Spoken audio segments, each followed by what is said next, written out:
But now, without further ado, I'm very happy to welcome Kevin Anderson as our keynote for today. Kevin is a professor of climate and energy with joint chairs at the universities of Manchester, Uppsala, and Bergen.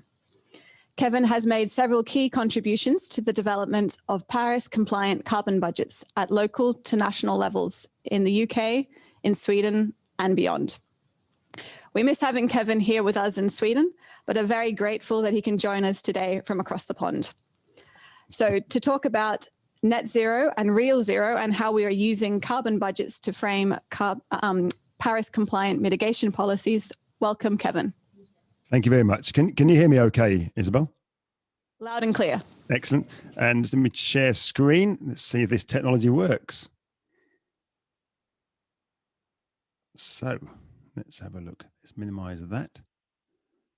And let's start that. Tell me if that is okay. Can you see that clearly? We see you. You can see the, okay, you see me. Can you see the slide as well? So precedence for the possible. Is that there? Do you see it? Yes. Yeah. Yes, we see it. Yep.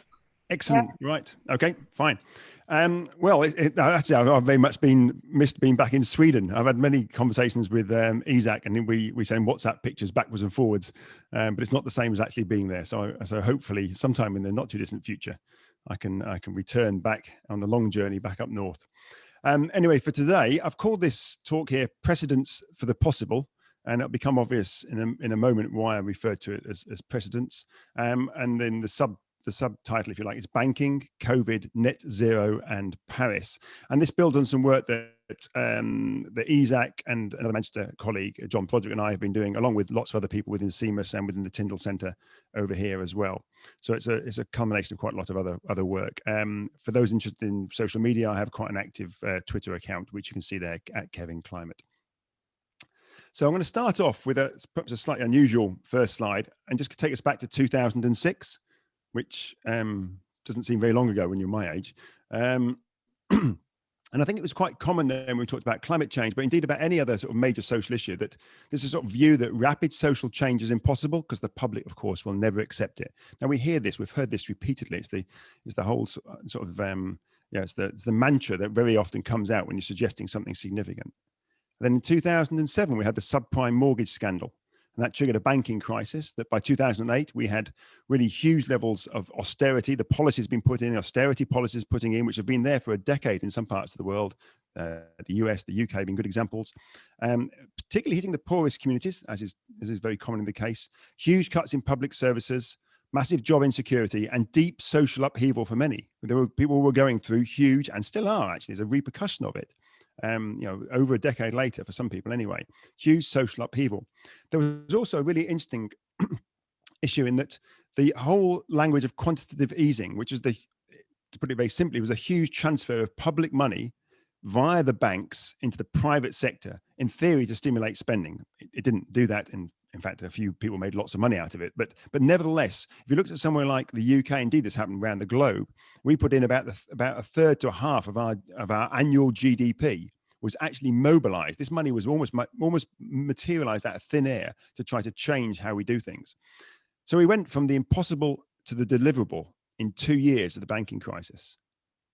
But roll on a decade or so, 2019, people were saying again, and I still see this regularly in my engagement on Twitter and elsewhere, well, we can't have rapid social change. The public will never accept it. And then 2019, we had in Wuhan, this virus appears, COVID rears its ugly head. We had this huge global response, massive lockdowns, rapid mobilization of science and technology, both in terms of the treatments and the vaccines. Again, not surprisingly, it demonstrates the deep inequity in our society with poorer key workers, very commonly, and certainly in a country like the UK, I can't comment on Sweden, people of color disproportionately impacted by COVID because often they are the key workers and they live in poor quality homes in multi-generational households. Again, we went from the impossible to the deliverable in 2 years. So I'm not saying these are good examples. I'm just saying that there are analogies there that we went from what wasn't possible to what we actually did in just 2 years. And I think it's just worth reflecting for a moment on COVID emissions, because a lot of people talk about the huge reduction in emissions and the lessons we can learn. But let's remind ourselves also it was a deeply and remains a deeply tragic event for many communities, many families around the world, and it continues to be like that. We saw a drop in global emissions of somewhere around 6 to 7%, and if that cut continued at a global level year on year from now, that would give us a fighting chance of staying at about 1.5 to 2 degrees centigrade. So it gives us a handle on the sorts of levels of reductions. But remember, that was a global reduction. And of course, with the equity part of Paris, which I'll come to in a minute, that means actually the wealthy countries would have to be considerably higher than 6 or 7% per year. But the signs post-COVID, at least post-COVID, well, another post-COVID, we seem to have many of them, but the current post-COVID, the signs are not good from an emissions point of view. The poorest and the wealthiest countries are again seeking ongoing economic growth, more energy, more resources. Lots of rhetoric, as we repeatedly hear from co-opted academics and from many others, many policymakers and even some journalists, about this language of decoupling growth from emissions. But actually, when you start to stand back and look at it from a system perspective, it literally is just an appealing myth. There's very little decoupling going on, and the little that there is nothing like the scale of reductions or change that you would require. This is the decoupling between growth and emissions.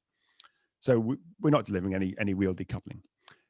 And certainly economic growth is to be welcomed in poorer parts of the world, but is it in UK and Sweden, the EU, the US, the wealthy parts of the world? Are we still pursuing infinite economic growth?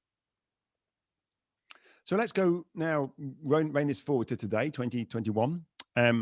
Many countries have declared, and many regions and many, even some companies have declared climate emergencies. It's quite a widely used expression now.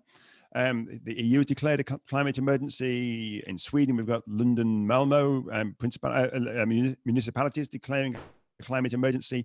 In the UK Parliament, we've got a climate emergency. In fact, we've got them in the Scottish Parliament, the Welsh Parliament. So it's becoming quite a common language. Lots of people are arguing, oh, we recognise it as an emergency and we'll respond accordingly.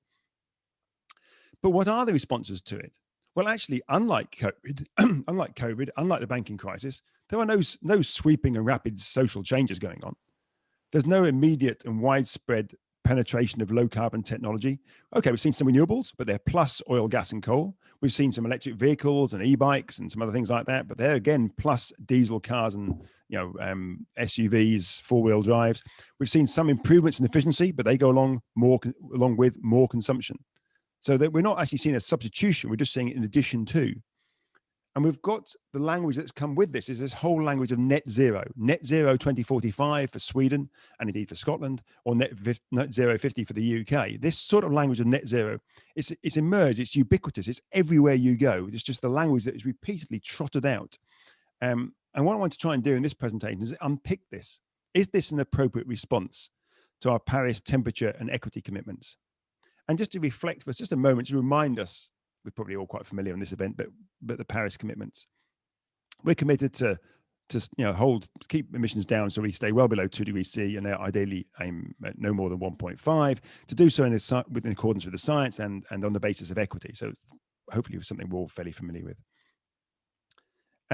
What's also clear from the science, I mean, that tells us quite a lot about what Paris compliant mitigation needs to look like. It tells us something about that.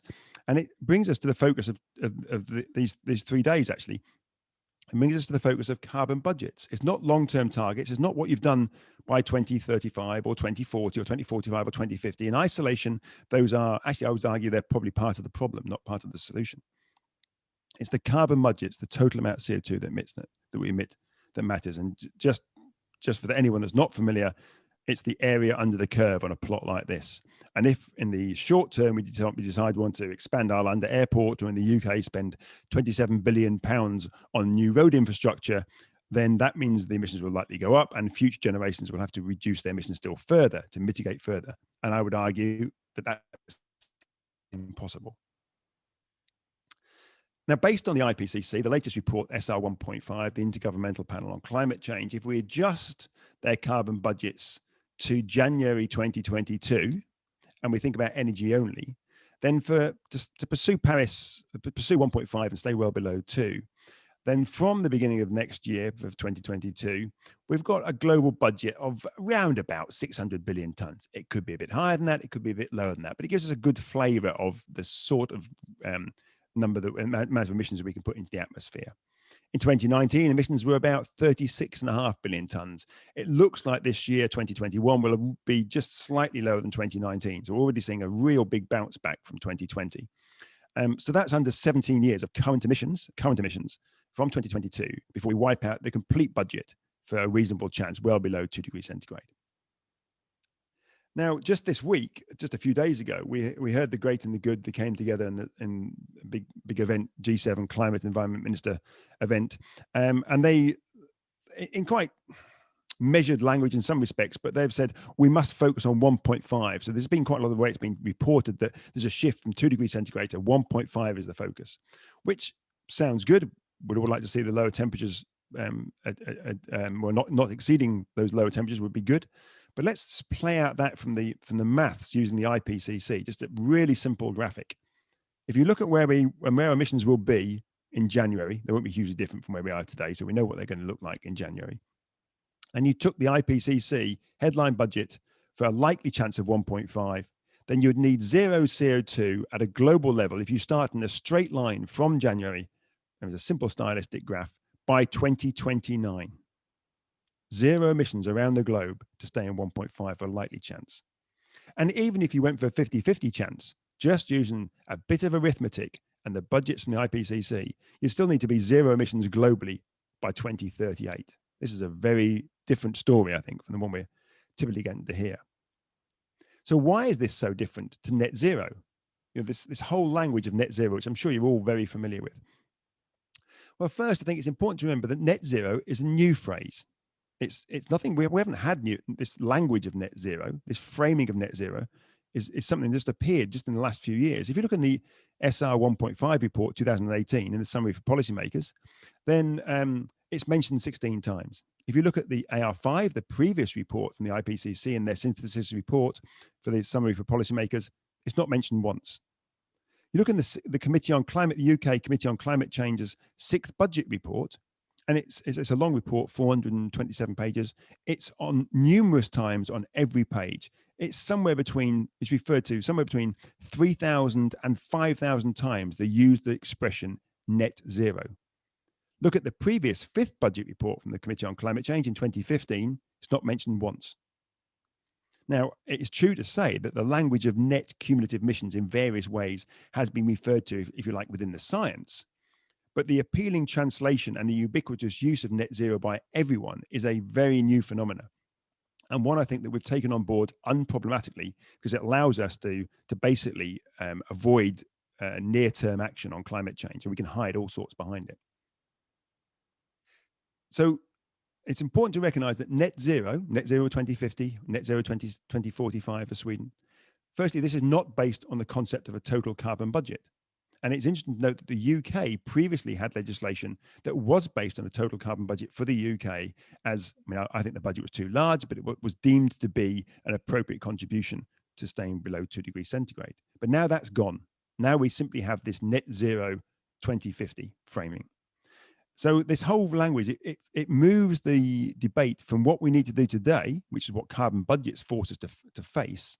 It moves it off to some far off point, 2045 or 2050, which we have to think about that in which policymakers in Sweden and the UK will still be policymakers in 2045 and 50. They'll either be dead or retired, as indeed will the scientists that are behind all this net zero language. So it's in that sense, we are passing that net zero is a generational passing of the challenge of the buck to our children and our children's children. It's also worth bearing in mind that net zero typically assumes some sort of multi-layered form of substitution between different greenhouse gases. So carbon dioxide for methane, between different sources. Carbon dioxide from a car can be compared with agricultural fertilizer nitrous oxide emissions. But these are very different things. But even across decades, carbon dioxide from a flight we take today can be considered in relation to carbon capture in a tree that's planted in 2050 that's growing in 2070. This assumption within net zero that a ton is a ton, regardless of different chemistries, different atmospheric lifetimes of the gases in the atmosphere, and different levels of certainty and indeed levels of risk, and hugely different things. This is incredibly dangerous. And again, it's another thing that makes net zero attractive and appealing in a Machiavellian way, because it allows us to hide all sorts of things behind this language of net zero. The other thing about net zero is that, perhaps with no exceptions, but typically anyway, it relies on huge planetary scale carbon dioxide removal, CDR, as it's often, well, that's the latest acronym. I'm sure there'll be another one out in the next year or two. Carbon dioxide removal captures two important elements. First, negative emission technologies, NETs, as they're often referred to. And second, nature-based solutions, NBS. So these two approaches, one is sort of using technology to remove carbon dioxide from the atmosphere, and the other one is using various nature-based approaches like planting trees or peat bog restoration and things like this that are claimed to absorb carbon dioxide. And just to get a sense of the scale of negative emissions that are assumed in almost every single 1.5 and 2 degree scenario at the global level, but indeed at national levels as well, we're typically assuming hundreds of billions of tons of carbon dioxide being absorbed from the atmosphere. Most of it is post 2050, and quite a lot of it is beyond 2100. Again, look at those dates. Who in the scientific community that's promoting these, who in the policy realm that's promoting these, is going to be still at work, working in 2050 and 2100? Some of the early career researchers, possibly, some of the younger policymakers, but most of us will say, be dead or retired by then. And just to give another flavor of that, if those numbers don't mean a lot to you, what we're assuming here is that technologies that are today at best small pilot schemes will be ramped up in virtually every single scenario to something that's akin to the current global oil and gas industry, that sort of size. Now, that would be fine if it was 1 in 10 scenarios or 5 in 100 scenarios. But when virtually every scenario is doing that, it demonstrates the deep level of systemic bias that we've got now that we've all bought into this language of net zero. So I just want to outline my position on carbon dioxide removal, because it's often said that I'm opposed to it, and that's simply wrong. I would like us to see well-funded research and development programs into negative emission technologies, nature-based solutions, and so forth, and potentially deploy them if they meet stringent sustainability criteria. And I'll just reiterate that, stringent sustainability criteria. But we should mitigate, we should cut our emissions today, assuming that these carbon dioxide removal techniques of one sort or another do not work at scale. And another important factor to bear in mind here, and there's a lot of double counting that often goes on here, as far as I can tell anyway, is that we're going to require some level of carbon dioxide removal because there's going to be a lot of residual greenhouse gas emissions, not CO2, principally methane and N2O, nitrous oxides from fertilizer use, which are going to come from agriculture anyway, if you're going to feed 9 billion people. Now, quite what those numbers are, there's a lot of uncertainty, but somewhere probably around 6 to 10 billion tons of carbon dioxide equivalent every single year.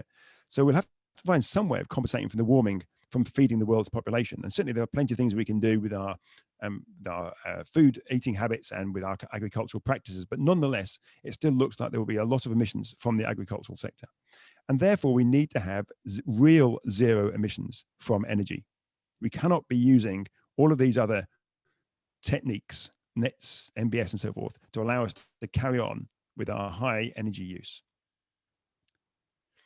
Net zero has become, if you like, a policy framework for all.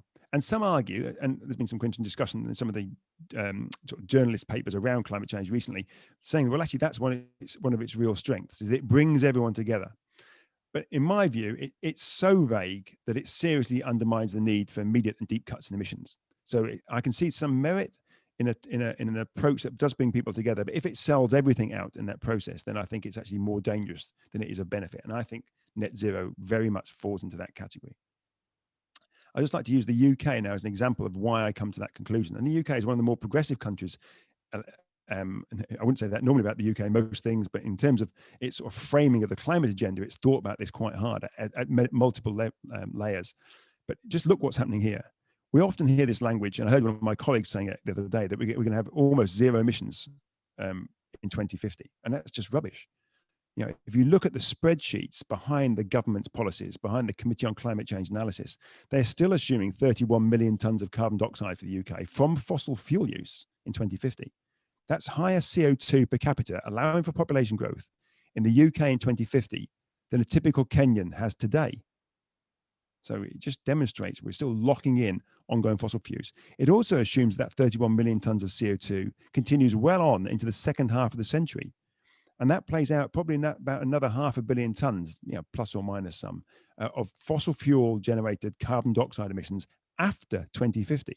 So how do we call that net zero? It's nothing like zero or even near zero. And it also embeds in this analysis huge uptake of these negative emissions and nature-based solutions, something like 50 to 53 megatons, I think it is, of negative emission technologies, and a significant amount of nature-based solutions as well. So we've been relying on these within our models today. That our children's children will deploy these at scale right through to 2100 and beyond. And then this is normalized in the language of net zero. The other part I think is worrying is that the net zero has allowed the UK, as I was saying before, it did have a carbon budget framework. It doesn't have that anymore, not at the total level. It has sort of short-term carbon budgets, but not long-term ones. So it's shifted from a carbon budget framing to the language of highest possible ambition. In other words, it's really looked for the legal language in the Paris Agreement and stuck with that. That's a fundamental shift in the UK's position that most academics and journalists and pontificators on climate change have not caught up on. If you see the shift from the old policies of an 80% reduction by 2050 to net zero by 2050, that goes along with an estimate, and look at the spreadsheets, a 40% increase in negative emission technologies. That's the biggest increase, is actually in what we pass on to future generations. Very weak near-term policies. So remember, these are some of the pinnacles of people working on climate change, and sort of intellectually within the Committee on Climate Change and elsewhere, and they're pushing their imagination to the furthest. And actually, in doing that, they can imagine no reduction in car kilometers traveled in the UK by 2035. Is that really highest possible ambition? Well, it is if you've got net zero, because you can do all sorts under that umbrella. But there's also a complete neglect of national and international equity. So if you look at the UK's position, it's really incredibly weak, the language they use around this. And it's worth just a couple of numbers here to remind ourselves of this huge imbalance in the responsibility for emissions. 50% of global emissions come from about 10% of the global population.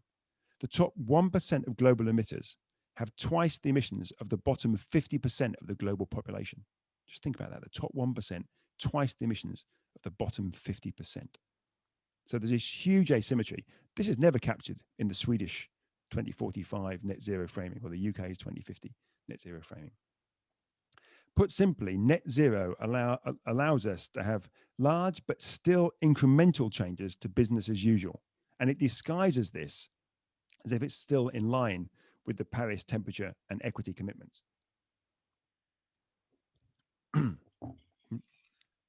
So how far is the UK net zero framing from what I would argue, and indeed I think Isaac and some of my other colleagues would argue, is the Paris framing of 1.5 and 2 degrees centigrade, and indeed equity as well in there? Well, we did some sort of fairly detailed work on this. And what we can say is that if the UK and Swedish sort of framing, if that was followed at a global level, the temperatures would be more in line with 2.5 to 3 degrees centigrade of warming, not 1.5 to 2. And net zero hides that. So as I said, we came to a similar conclusion for Sweden as we did for the UK. Both of these countries have policies that imply carbon budgets that are 2 to 3 times higher than any reasonable interpretation of what would be Paris compliant. And they hide that behind this language of net zero. So what alternatives could there be to a net zero framing? Well, I would argue that we should stick with a carbon budget framing of addressing climate change, and that we should have as our focus here, until we have something new, a Paris 1.5 and 2 degrees C temperature thresholds, and also this concept of common but differentiated responsibility. So the equitable response whereby the wealthy countries lead by example. And that's been locked into all negotiations back to the UNFCCC in 1992, though it has been increasingly weakened by the rich countries over the years. Then if you had that carbon budget framing, then we should be aiming from energy for real zero CO2 by about 2035. That's typical for Sweden and the UK, and slightly later if it was Poland, but probably slightly earlier if you're Liechtenstein or Switzerland, the richer countries. So real zero CO2 by about 2035. That's all energy, planes, trains, ships, industry, everything. I would have a separate target looking at process emissions. These are the chemical emissions, particularly from cement, but also from steel as well. And they should also aim to be about zero CO2 by about 2035. But absolutely key in this, we cannot just focus on our own cement industries. Cement is a key constituent of development. And if you look at somewhere like China, it uses, I think, about 300 kilograms per year of cement, compared to, say, the EU at about 30. If you look at some of the Middle Eastern countries, when they were developing very rapidly, there were about 1,500 kilograms of cement used per person. And the reason for that is because it's required for infrastructure development. Okay, we can change the clinker ratios, we can use more timber, we can use some substitutes for cement, but nevertheless, cement is an absolutely key constituent of many of the sort of infrastructure projects of development. And it would be unfair to penalize poor parts of the world for something where there are no real substitutes for, unlike energy, where there are many substitutes. So I think it's really key that we help poor parts of the world decarbonize their process emissions, particularly cement. And I think there are ways around that. And carbon capture and storage actually in that area is something I think could really help. I think we should have separate annual cuts for non-CO2 greenhouse gas emissions related to agriculture. So particularly methane and N2O emissions. And I think there's a ballpark there, something like 0.5 to 1 ton per person by 2035 on a consumption-based assessment. Remember that Sweden and the UK both import a lot of food. You'd have to think about the total amount of food that we eat in Sweden and the UK, and think about that in terms of getting the emissions down rapidly from methane and N2O. So not just in their own countries, but in other countries as well. And then I'd have another separate target for negative emissions and nature-based solutions. Bear in mind that if they were to be used, they have to meet very stringent sustainability criteria and equity criteria as well. And you'd have some sort of million tons of CO2 captured in various forms by, say, 2035 and maybe 2050. But what is different to the net zero framing is that these would not be, you could not substitute between any of these. You can't say we'll not do quite so much on something on energy, say aviation, for example, because we're going to do more on controlling emissions from pigs and methane emissions from agriculture, or whatever it might be. You can't; those substitutes wouldn't be allowed. So it removes that sort of Machiavellian, that sort of fiddling process that a lot of people are going through now to try to avoid making the changes that they really should be making within their industries, within their countries, within their regions. So we need to treat it like the emergency it is. You know, we responded to the banking crisis, we responded to COVID. I'm not saying all the responses were in any way reasonable, but we responded because we treated them like they were emergencies. We're not doing that with climate change at all. So in respect of our carbon dioxide emissions, to give a flavour for the Sweden and the UK, which is the countries that were the basis of the paper, but this holds true for most of the developed parts of the world. It will take us a little while to reach 10% per annum, even if we tried now. I mean, we have no intention of doing that at the moment, but imagine we actually were to treat it like an emergency. Then, okay, in a few years, we might get to 10% per annum. The problem is, because it's a cumulative problem and the emissions are so high today, by the time you get to 10% per annum, that means you've got to increase the rate of reduction after that to stay within the budget.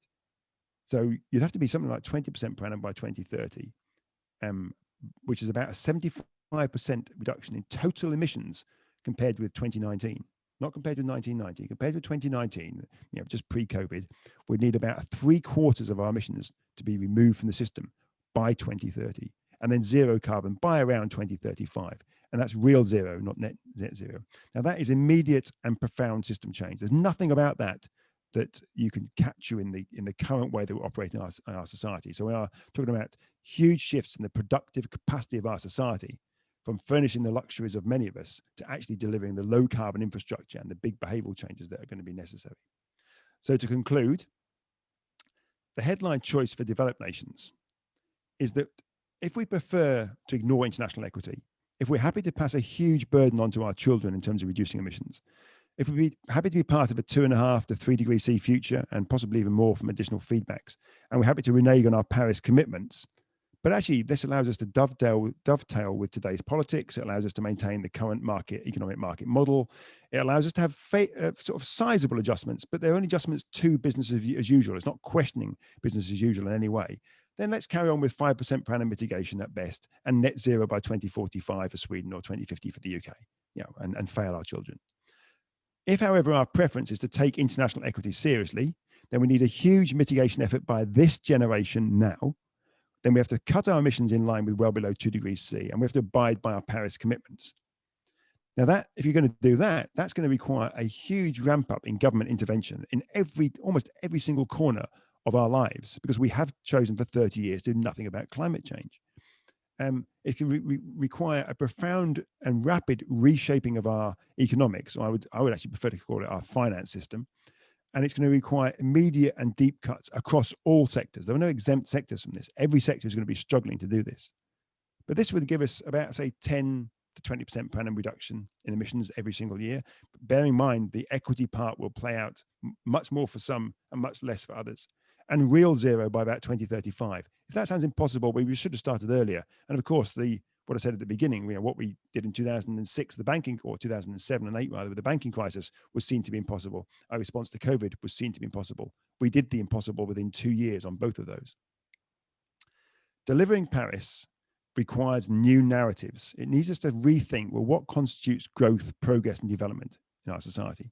We need to reframe the value structures of much of our society. And some of the good parts of the value system are already there, but we need to bring them out, bring out more of the citizen concerns and perhaps less of the consumer concerns. And how do we reward success? What is success? Are the key workers people who we might think of as appropriately rewarding, or do we continue to reward the other groups of people like us as professors? So rethink that rewarding process. Think about our alternative relationships with time. We typically discount the future. We ignore the future at significant cost to our own children.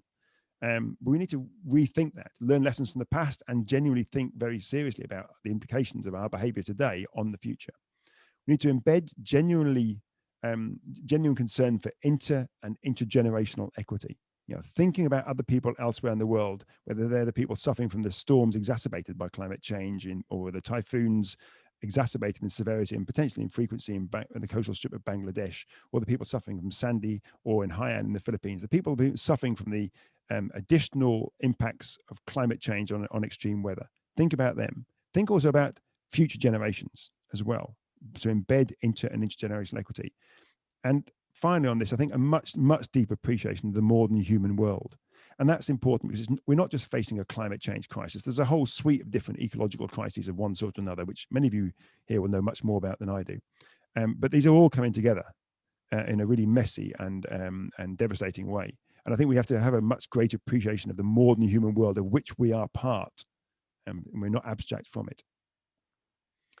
So the final slide, it's in 2021, I would argue that we've left it so late, and we've done that deliberately, because it's meant we could maintain a politically palatable story for the last 30 years. But now climate change, because it's a cumulative issue, has become system change.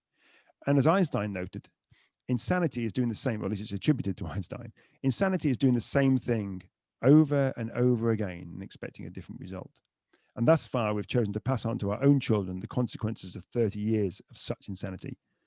And I would argue that the net zero framing, that, as I say, is ubiquitous, is the latest, sort of almost like the latest ruse in this process of insanity. And I think we need to escape out of it very quickly if we're going to be, leave our children with a good legacy and the prospect of a prosperous future. So on that note, thanks very much for listening.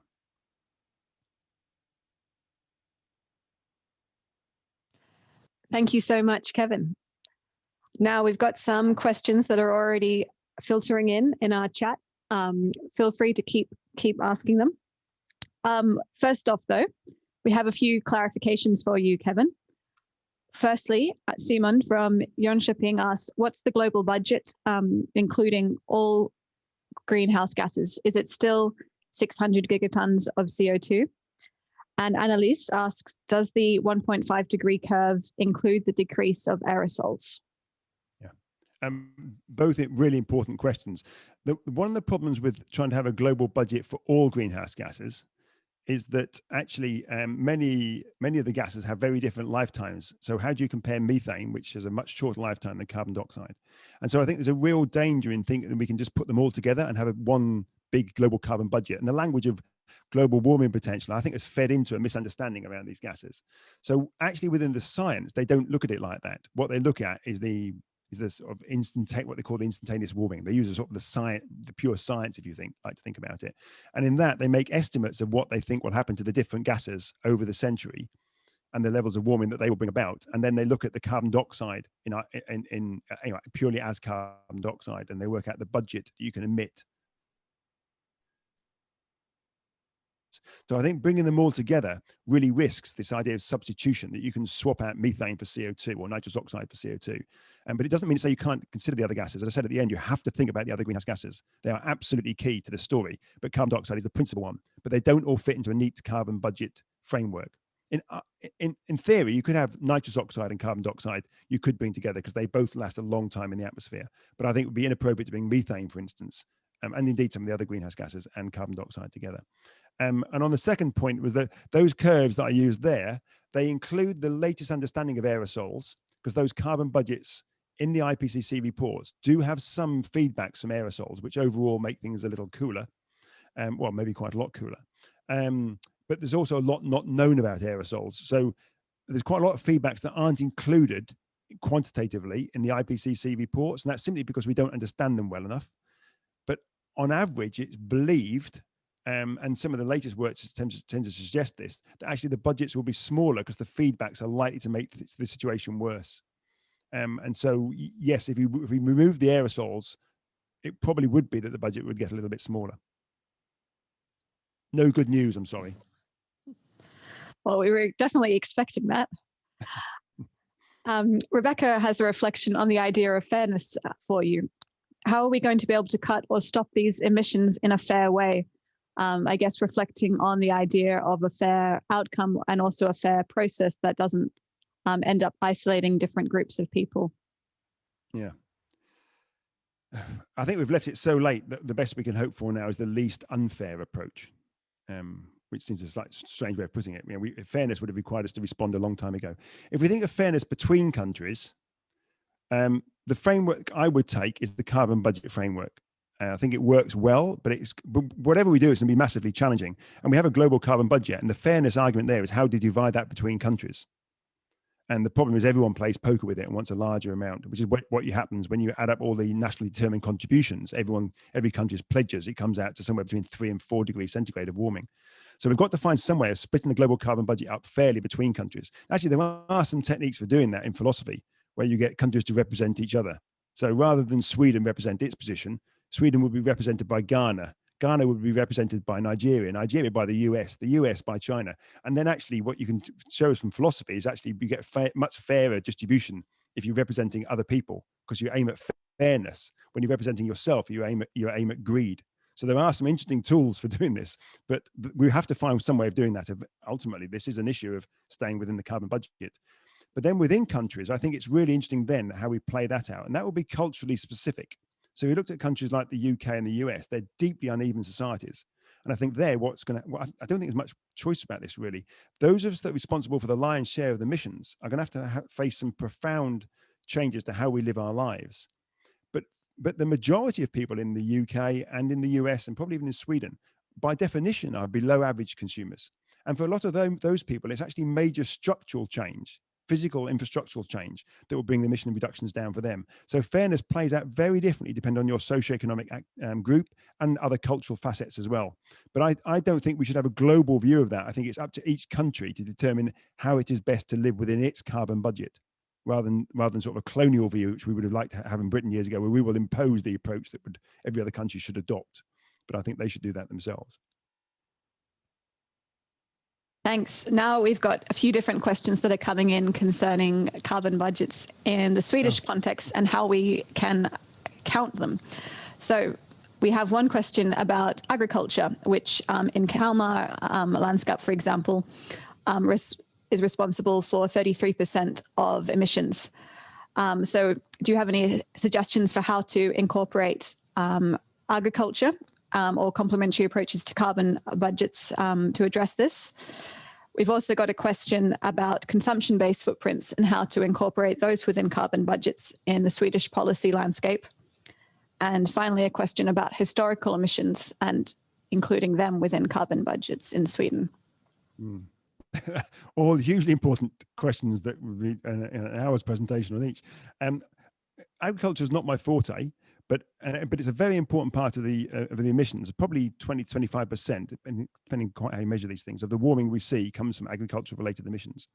I don't want to see it personally. I do not want to see it captured within the carbon budget framing. But I tried to say I think we need another one that runs alongside the carbon budget framing. So if you looked at, and I don't know the issues here around Kalmar and the agricultural emissions there, but basically Sweden needs to get its emissions down. So the total amount of emissions from people eating in Sweden is as low as possible. And I say somewhere probably between 0.5 and 1 ton of CO2 equivalent. That would be a mixture of methane and N2O. And probably if we moved away from animal-based diets significantly, particularly ruminants, so from from cattle and sheep towards pigs and chickens, they're much lower emissions. I think probably about 75% lower emissions. But then if we move to more vegetarian-based diets, it's lower again, particularly if you move away from dairy and so forth. And if you move to vegan diets, lower again. Now, I'm not saying that we should be imposing those sorts of dietary constraints on societies overall, but we need to think about how we change our diets to reduce our emissions. But then there are also agricultural practices. But even if you move to sort of organic, a lot of people think, oh, we use organic fertilizer. Organic fertilizer and synthetic fertilizer both produce nitrous oxide. They both produce greenhouse gases. And so we have to really think about that as well. As I say, we cannot eliminate all of the emissions from agriculture, but we can get them down significantly from where they are today. And I would say Sweden should be aiming at something like 0.5 ton to 1 ton at most per person by, say, 2035. But that includes looking at the emissions of the food they import as well.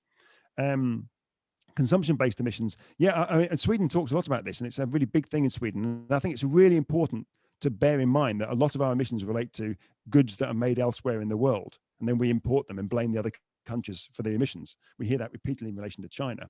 The problem, well, there are two issues about this. I mean, yes, we should include them, but I don't want to see them as a separate. I don't want to see them rather combined with our territorial emissions. I want to see it as separate.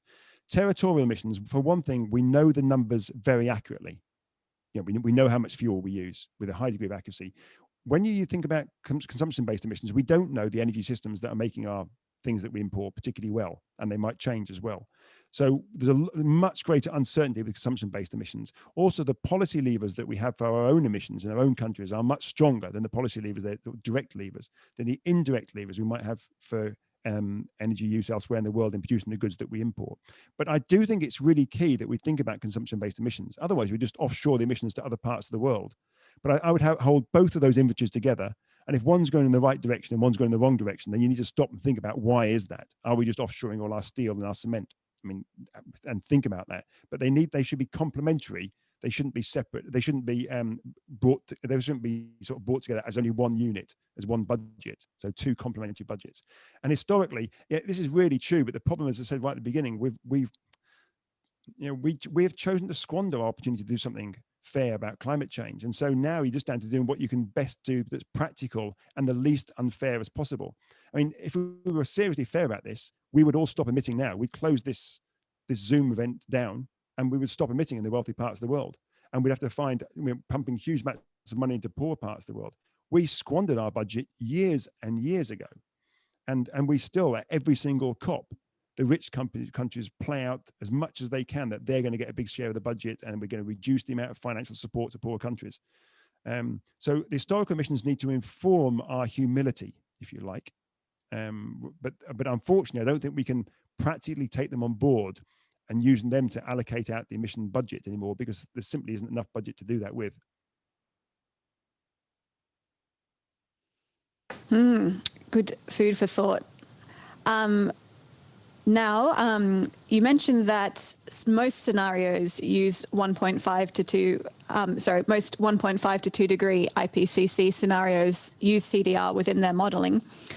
There's a question, are there any others that don't use this? And if any scenario does exist that doesn't rely on CDR in a current sort of proposed pathway, how could we incorporate these pathways in a wider domain? Yeah, well, virtually all the scenarios in the IPCC use some form of CDR. In fact, I don't think there's any exceptions. There is one that doesn't use negative emissions, but it uses huge levels of forestry in an unproblematic way. And they often use language for afforestation, which actually I think is quite dangerous. Afforestation might indeed mobilize more emissions from the soil than you actually capture in the trees.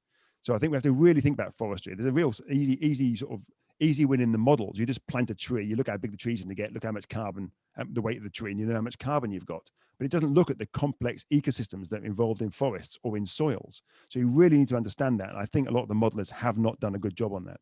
But as far as I know, there are no models, no global models out there looking at 2 duty grade or 1.5 without some significant level of negative emissions. And that's because they've all effectively so far been, all the major models are all based on the same sort of theoretical framework. They're all near classical growth models, general equilibrium models. So they can't ask the questions that need to be asked because the models don't allow it. So I would say they're the wrong tool for the job. And using a hammer to put a screw in, it's just not the right tool. I need to rethink that. There are some national models that look different, that do that differently. So the zero carbon Britain ones produced by a small group in Wales for really just pennies, the Centre for Alternative Technology, they've produced some really interesting scenarios. Now they have got a lot of biomass use in there, which they claim is sustainable, and it's focusing particularly on the UK, but they're looking at other ones of those elsewhere in the world now. So they have a database of scenarios around the world, national scenarios for aiming at 2 degrees centigrade that don't include lots of negative emissions. So it might be worth looking at their database. But the big models all include it, and we need to move away from that. We need new models, new model structures, and probably new modelers as well. I mean, the modelers are always based in wealthy, high-emitting countries, so it's not surprising they take a wealthy, high-emitting approach to dealing with these issues. Yeah, a follow-up on that from Kim Nichols asking, are there any policy proposals or policies in place that beyond just not accounting or not including CDR and nets in their proposals also take into account your suggestion of separate non-substitutable carbon budgets between emission sources? So I probably missed a little bit of that then. So I can say it again, Isabel. I think I missed that. Sure. Are there any policy proposals in place that follow your suggestion of separate non-substitutable carbon budgets between emission sources? Not that I'm aware, though. We do have policies, like we have policies say in the UK, and I'm sure other parts of the world, on some sort of level of EV penetration.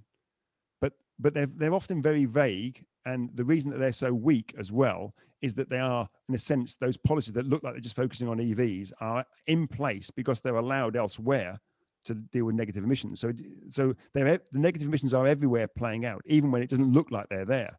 So, aviation policy in the UK is as it is because we're already assuming negative emissions. But it's only when you look at the system as a whole, or all of the spreadsheets, you start to see that playing off of the numbers.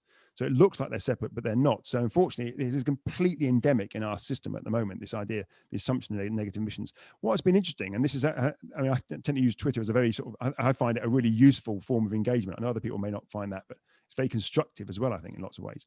But I put up this idea of separate targets, and it was very interesting to see how many people were in favor of it. Not just NGOs, but people, well, not so much in favor, but found it interesting at least, and that's something we should have a dialogue about. And these are people in quite a lot in the scientific community, in the policy realm, in the journalistic realm, as well as civil society. So I think there was a real mood for looking at something beyond negative emissions and nets and net zero. And indeed, if you look at a lot of the civil society movements, they're very critical of that sort of net zero, nets, CDR framing. So I at the moment, I think if you're really looking for, I don't think it's, if you like, an accurate interpretation of the science into what we have to do, I would look more at civil society. It's a sad state to have to say, sad state of affairs to have to say this, than to the academic community or the policy realm. I think we've hidden behind nets and negative emissions, and actually, I think some of civil society have seen through that, and are having their voices heard now. So perhaps we should engage more with them. We have a quick question about accounting for renewable energy resources within net and real zero calculations. How are the large carbon dioxide emissions during manufacture of green energy technologies incorporated when you write zero carbon energy? Yeah, that's a really important question. And I have quite a lot of discussions and some arguments, some polite, courteous arguments with people about this, because I think we often, I'm not saying this question is thinking it like this, but I think often we think of renewable energy and the shift to zero carbon as being on top of the current system rather than instead of. And so what we're going to have to be doing is move as what I refer to as the productive capacity of society. So we're no longer going to be making cars and the sort of luxuries that many of us have got used to. We're going to be making trams and wind turbine blades. So we actually don't use a lot more energy than we're currently using. We just shift across the labor and the resources and the energy for making this rapid shift to zero carbon. And initially that's going to mean ongoing fossil fuel use, of course, because we're going to have to be using fossil fuels because that's what dominates our energy system. But the quicker we can build a renewable system and the quicker we can reduce energy consumption elsewhere, then actually the faster we can move away from fossil fuels. So I think we have to recognize that of course there'll be a lot of resources and so forth used, but it's not in addition to business as usual. It's an alternative to business as usual. And that is completely missing from the current dialogue. It's always seen as a bolt-on to business as usual. Thank you. We're in danger of running out of time on different fronts at the moment. So I'll just try and group the final questions. We have, some questions on strategies. For example, you're asking for your thoughts on a global carbon tax, also on the potential for other forms of technologies like Walter Jen's suggestion of restoring the freshwater cycle, cooling the planet that way, using its temperature regulating function. And finally, some questions concerning communication, how we can communicate the dangers of net zero thinking, and where did this net zero framing even originate? Pre to Paris in 2015, it wasn't really around. So where did this narrative come from, and how can we counter it? Yeah. I won't focus on the freshwater cycle one because it's not something I know anything significant about. So I'll just be rambling on in the way that academics often do about something we know nothing about. A global carbon tax, I think, is interesting, and I'm not a great fan of a global carbon tax. Firstly, people have been talking about it for years, and it's another delaying tactic. Well, what we need is a global carbon tax, knowing damn well we're never going to get one, or we won't get one for 30 years. So it just delays things. I would much prefer that nations try to live within their carbon budget, and some countries might be appropriate using a tax, others might use regulations, some might use trading, some might use personal carbon allowances or fee and dividend. So I think you have to tailor the policies to the culture of the country that you're looking at, rather than having this idea of a grand global carbon tax, which I think we're probably very unlikely to ever get, and if we did, it would be incredibly low anyway. So I would rather use different policy suites to recognize different countries. So in Sweden, you would use different policy suites than we would use in the UK, because you have a different attitude towards governments. If you went to China, it would be very different again. If you went to the US, it would be different. Maybe even the states would do things, individual states might do things differently. In terms of communication on this, well, the net zero, I think, is really dangerous, and it has emerged. It's primarily emerged because we've failed on climate change. And as we've continued to fail on climate change, and the problem is cumulative, it gets harder and harder, it gets impossible to reconcile the changes that are necessary with the current economic paradigm. And the only way you can do that is to find some way to say, well, they'll suck the CO2 out of the atmosphere in the future. That allows us to maintain the house of cards that we're living in today. But we're starting to recognize that's deeply fraudulent. And even the academic community is pulling out lots of papers saying this isn't appropriate. How we communicate this, I think I don't think there's one way. And my view on communication is we need multiple narratives. We need to engage much more with the arts and the humanities. I like PowerPoint presentations, but they haven't changed the world so far. So let's have stories and poems and songs and just dialogues, people chatting down the pub and in the cafe. So we want multiple narratives, eclectic visions of the future. There's not one vision of what the right future is. As long as it's sustainable and meets the climate change criteria, let's have all sorts of futures that we can postulate, rather than a single one. I'll carry on with my PowerPoint presentations, and and other people can write more interesting novels. So communication is key, but I don't think there's a right way. There's probably lots of wrong ways, but there are multiple right ways. Thank you, Kevin. And we're at 3 o'clock, which sadly brings us to the end of this part of the session. I'd like to remind everyone, though, that in the spirit of meeting in cafes and pubs, you now have a break. And if you would wish, you can take a stretch, go and get some water, or you can also write in the chat and meet your fellow conference participants that way. And there's still a couple of questions that we didn't quite get time for Kevin. And as Kevin said, he is active on Twitter. So tweet him at Kevin Climate, right? Yeah, that's right. Yes. Yeah. Great.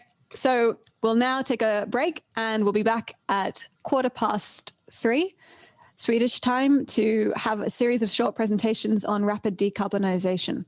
We'll see you then.